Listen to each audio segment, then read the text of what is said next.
കെബിൻ ചേട്ടാ, ദിലീപ് കേസുമായി ബന്ധപ്പെട്ട് കഴിഞ്ഞ ദിവസം വന്ന ഒരു വാർത്ത വളരെയധികം ഞെട്ടിക്കുന്നത് അല്ലെങ്കിൽ വീണ്ടും സംശയങ്ങൾ ജനിപ്പിക്കുന്നതാണ്. അതായത് പൾസർ സുനിക്ക് പിന്നിലുള്ളത് ഒരു മാഡമാണ്, ഒരു സ്ത്രീയാണ് എന്നുള്ള വാർത്തയാണ് കഴിഞ്ഞ ദിവസം പുറത്തു വന്നിട്ടുള്ളത്. ഇത്രയും നാളത്തെ അഭ്യൂഹങ്ങളെല്ലാം മാറ്റി നിർത്തിക്കൊണ്ട് ഇനി ആരാണ് ആ സ്ത്രീ എന്ന് അന്വേഷിച്ച് നടക്കുന്ന ഒരു രീതിയിലേക്ക് മാധ്യമങ്ങൾ മാറിക്കൊണ്ടിരിക്കുകയാണ്.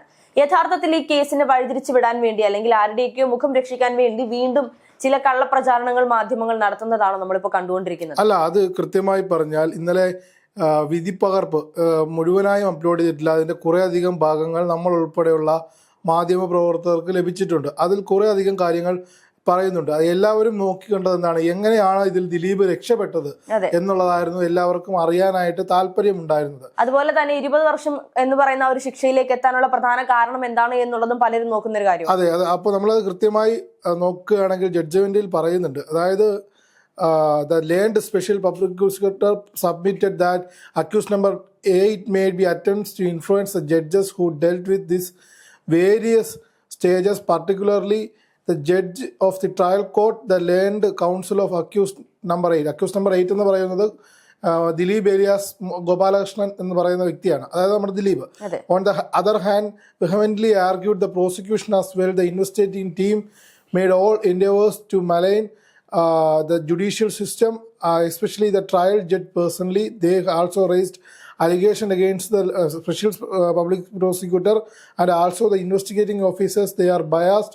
The court left these matters unattended following legal maximum flat justita ruata clear എന്നാണ്. അതായത് ഇതുമായി ബന്ധപ്പെട്ട് പ്രോസിക്യൂഷൻ ഉയർത്തിയ വാദങ്ങൾ, അതായത് പബ്ലിക് പ്രോസിക്യൂട്ടറെയും അന്വേഷണ ഉദ്യോഗസ്ഥരെയും ഉൾപ്പെടെ സ്വാധീനിക്കാൻ ശ്രമിച്ചു, തെളിവുകൾ നശിപ്പിക്കാൻ ശ്രമിച്ചു എന്ന വാദങ്ങളെല്ലാം കോടതി തള്ളുന്നൊരു സാഹചര്യമാണ് നമ്മൾ കാണുന്നത്. പിന്നെ അതുപോലെ ദിലീപ് പ്രധാനമായും പൾസർ സുനിക്ക് പണം കൊടുത്തു എന്ന് പറയുന്ന ഒരു വാദം ഉയർന്നിരുന്നു. ആ വാദം തെളിയിക്കാൻ പ്രോസിക്യൂഷന് സാധിച്ചിട്ടില്ല എന്ന് പറയുന്നു. പേജ് നമ്പർ 1550 13ാമത്തെ ക്ലോസിൽ പറയുന്നത്, the accused number 8 is found not guilty of the offence punishable as 120B revised sections 342, 354, 354B, 357 and 376D, the Indian Penal Code section 66E and 67A, Information and Technology Amendment Act 2008. He is acquitted as 235 of CRPC.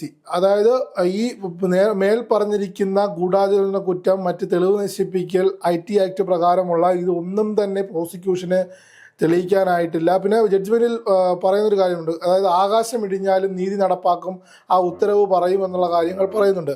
Accused number 8 found not guilty of the offence punishable as 201 and 204 Indian penal code. He's acquitted 235 of CRPC.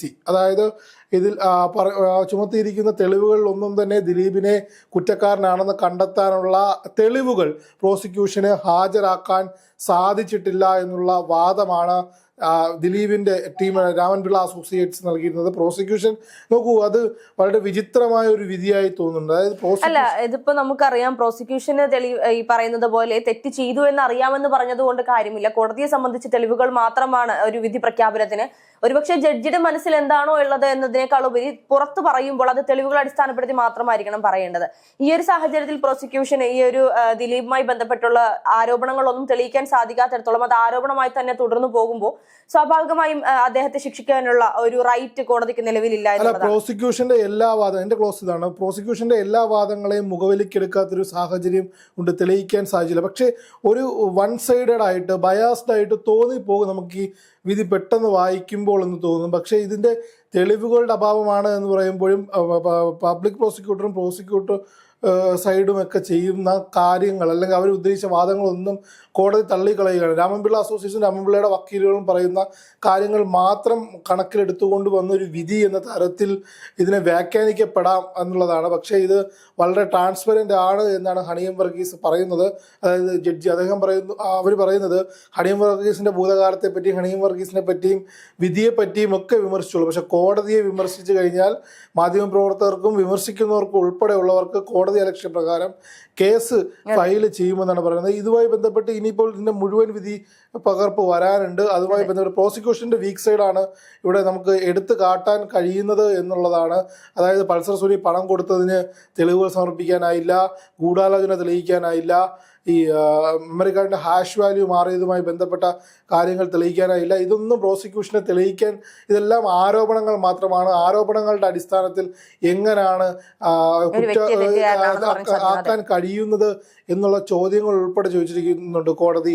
മറ്റൊരു സാഹചര്യം നോക്കൂ, ഇന്നലെ ആദ്യത്തെ 6 പ്രതികൾക്ക് കോടതി ശിക്ഷ വിധിച്ചു. അവരെ എല്ലാവരും കൃത്യമായി അവരെല്ലാം ഫീലിംഗ് ഗിൽറ്റി, അതായത് തെറ്റ് ചെയ്തിട്ടുണ്ട്. എല്ലാവർക്കും 20 വർഷം വെച്ച് കഠിന തടവും സമാനമായ തുകകൾ പിഴയും നൽകുന്ന ഒരു സാഹചര്യം ഒക്കെ കണ്ടു. അതിൽ പലരും കോടതിക്കകത്ത് വികാരാധിതരാവുന്ന കണ്ടു.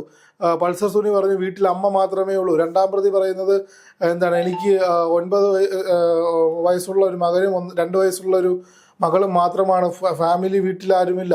അതിൽ വിജീഷ് എന്ന് പറയുന്ന ഒരു വ്യക്തിയെ ഇന്നലെ സോഷ്യൽ മീഡിയ ഒരുപാട് ഗ്യാങ്സ്റ്ററൊക്കെ ഇത്തരത്തിലുള്ള ഒരു ഹാബിച്വൽ ഒഫൻഡറെയൊക്കെ ഇത്തരത്തിൽ സോഷ്യൽ മീഡിയ ഗ്ലോറിഫൈ ചെയ്യുന്നത് കാണുമ്പോൾ വളരെയധികം പേടി തോന്നുകയാണ്. അദ്ദേഹമാണ് റിയൽ ഗ്യാങ്സ്റ്റർ. എൻ്റെ വീട് കണ്ണൂരാണ്, എനിക്ക് കണ്ണൂർ ജയിലിൽ തന്നെ തരണം, അത് മാത്രമാണ്. ബാക്കി എല്ലാവരും അവിടെ കിടന്ന് കരഞ്ഞ്, അതായത് ക്രൈമിനെ പോലും ഗ്ലോറിഫൈ ചെയ്യുന്ന ഒരു PR സംവിധാനത്തിലേക്ക് വളർന്നു എന്നാണ് ഈ ഘട്ടത്തിൽ നമുക്ക് പറയാൻ കഴിയുന്നത്. അല്ല, ഈ 20 വർഷം എന്ന് പറയുമ്പോൾ നമുക്കറിയാം ഇതിനകത്ത് ഇവർ എത്രത്തോളം നാളെ ജയിലിൽ ഇതുവരെ കിടന്നിട്ടുണ്ടോ അതിനെ കുറച്ചുകൊണ്ടായിരിക്കും ബാക്കി ശിക്ഷ എന്ന് പറയുന്നത്. അത് എല്ലാ കാര്യത്തിലും അങ്ങനെ തന്നെയാണ്. പക്ഷേ ഇവിടെ പൾസർ സുനിക്ക് ഈ പറയുന്നത് പോലെ 20 വർഷം എന്ന് പറയുമ്പോൾ 7.5 വർഷത്തോളം അദ്ദേഹം, എന്റെ ഒരു അറിവ് ശരിയാണെങ്കിൽ പൾസർ സുനിക്ക് ഇനി ഒരു 12 വർഷത്തോളം ജയിലിൽ ആദ്യം പുറത്തു വരാൻ പോകുന്നത് പൾസർ സുനിയാണ് എന്നാണ് നമുക്ക് മനസ്സിലാക്കാൻ സാധിക്കുന്നത്. ശിക്ഷ അനുഭവിച്ചാൽ മതി എന്നുള്ളൊരു സാഹചര്യം ഉണ്ട്. മറ്റൊരു കാര്യം നോക്കൂ, ദിലീപിന്റെ പാസ്പോർട്ട് വിട്ടുകിട്ടണമെന്നും പറഞ്ഞ് ഇവിടെ ഹർജി നൽകിയിരിക്കുകയാണ്. പക്ഷേ പാസ്പോർട്ട് വിട്ടുകൊടുക്കരുത്, അദ്ദേഹം പുറത്തേക്ക് പോവുകയാണെങ്കിൽ കൂടുതൽ തെളിവുകൾ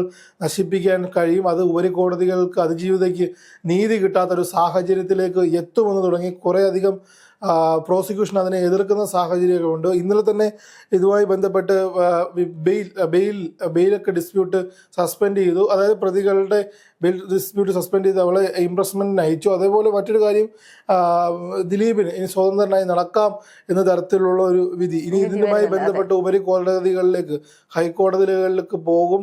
പക്ഷേ നോക്കൂ, ഇവിടെ ഇപ്പോഴും പല നിയമ വിദഗ്ധരും ഉന്നയിക്കുന്ന ഒരു കാര്യമുണ്ട്. വിചാരണ കോടതിയിൽ തെളിയിക്കാൻ പറ്റാത്ത ഒരു കാര്യം ഇനി എങ്ങനെയാണ് ഹൈക്കോടതിയിലും സുപ്രീം കോടതിയിലും ഗൂഢാലോചന കുറ്റത്തിന്റെ തെളിവുകൾ, ഒരു ക്രൈം നടന്നു കഴിഞ്ഞാൽ അതിന്റെ ഹർഷയ്ക്ക് ഉൾപ്പെടെ നമുക്കറിയാവുന്നതാണ് ഇന്റൻസിറ്റി, അതിന്റെ തെളിവുകൾ കാലം കഴിയുന്നവരും മാഞ്ഞു അത് ഇത്രയും ഹൈ പ്രൊഫൈലിൽ നിൽക്കുന്ന ഒരു കേസ്, ഹൈ സെൻസിറ്റീവായിട്ട് ഇന്ത്യയിൽ തന്നെ റേപ്പ് കൊട്ടേഷൻ എന്ന ഒരു വാക്ക് കേരളത്തിൽ ആദ്യമായി കേൾക്കുന്ന ഒരു വാക്ക് ഇത്തരത്തിൽ നമ്മൾ കാണുന്ന ഒരു സാഹചര്യമാണ് ഇപ്പോൾ ഇവിടെ നിലനിൽക്കുന്നത്. അപ്പോൾ ഇനി ഉപരികോടതികളിലേക്ക് പോകുമ്പോൾ ഈ തെളിവുകളെല്ലാം തന്നെ കോടതികളിൽ എങ്ങനെ ഹാജരാക്കാൻ, അല്ല, ഈ ദിലീപുമായി ബന്ധപ്പെട്ട് അല്ലെങ്കിൽ പല അഭിഭാഷകരും അല്ലെങ്കിൽ ദിലീപിനെ അനുകൂലിക്കുന്ന ഒരു കൂട്ടം ആളുകൾ ഇപ്പോഴും പറയുന്നത് എത്രയൊക്കെ പോയാലും, ഇപ്പം ദിലീപിനെ അനുകൂലിക്കുന്നവർ മാത്രമല്ല കേട്ടോ, അതിന് പ്രതികൂലിക്കുന്നവർ പോലും പറയുന്നത് അവർക്ക് വ്യക്തമായ ബോധ്യമുണ്ട് ഹൈക്കോടതിയിലും സുപ്രീം കോടതിയിലും പോയാലും ഇതിന് ദിലീപിനെതിരെ തെളിയിക്കാൻ സാധിക്കില്ല എന്നുള്ളത്.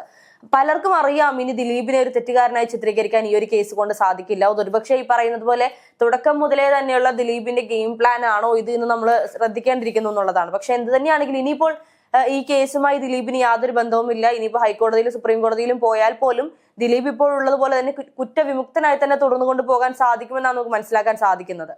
തീർച്ചയായിട്ടും. അതായത് ഇനിയിപ്പോൾ ദിലീപ് അല്ല, അതിപ്പോൾ മുൻകൂട്ടി പറയാൻ നമ്മൾ ആളുകളല്ല. ഇനിയിപ്പോൾ ഉപരികോടതികളിലേക്ക് അപ്പീൽ പോകുമ്പോൾ അപ്പീൽ ഇപ്പോൾ 2 ദിവസത്തിനകത്ത് പോകും. വിധി പകർപ്പ് എൻ്റെ ഒരു അറിവ് ശരിയാണെങ്കിൽ 1600 സംതിങ് പേജ് ഉണ്ട്. അത്രയും 8.5 വർഷത്തെ മുഴുവൻ കാര്യങ്ങളും ക്രോഡീകരിച്ചുകൊണ്ടുള്ള ഒരു വിധി പകർപ്പാണ്. അപ്പോൾ അത്തരത്തിൽ വിധി പകർപ്പ് വന്നതിന് ശേഷം ഇനി ദിലീപ് എന്താണ് തുറന്നു പറയാൻ പോകുന്നത്, ഇതുമായി ബന്ധപ്പെട്ട് ഇനി ദിലീപ് തനിക്കെതിരെ ഗൂഢാലോചന നടത്തിയവർക്കെതിരെ കേസ് കൊടുക്കുമെന്നുള്ള വാർത്തകൾ പുറത്തു വരുന്നുണ്ട്. എന്തായാലും വരും ദിവസങ്ങളിൽ ഇപ്പോൾ തദ്ദേശത്തിന്റെ ചൂടാണ്, വിധി പകർപ്പ് വന്നു. ഇപ്പൊ എന്തുകൊണ്ട് ദിലീപ് കുറ്റക്കാരനല്ല എന്ന് ഇത് വായിച്ച് മനസ്സിലാക്കുന്നവർക്ക് അറിയാൻ സാധിക്കും. പൂർണ്ണമായും അദ്ദേഹം കുറ്റവിമുക്തനായിട്ടില്ല. വിചാരണ കോടതി എന്ന് പറയുന്നത് നിയമസംഹിതയുടെ ഏറ്റവും താഴെ തട്ടിലുള്ള ഇടയാണ്. ഹൈക്കോടതിയും സുപ്രീം കോടതിയും ഒക്കെ ഉണ്ട്. വരും ദിവസങ്ങളിൽ ഇതുമായി ബന്ധപ്പെട്ട കൂടുതൽ അപ്ഡേറ്റുകൾ ഉണ്ടാവുന്നതാണ്.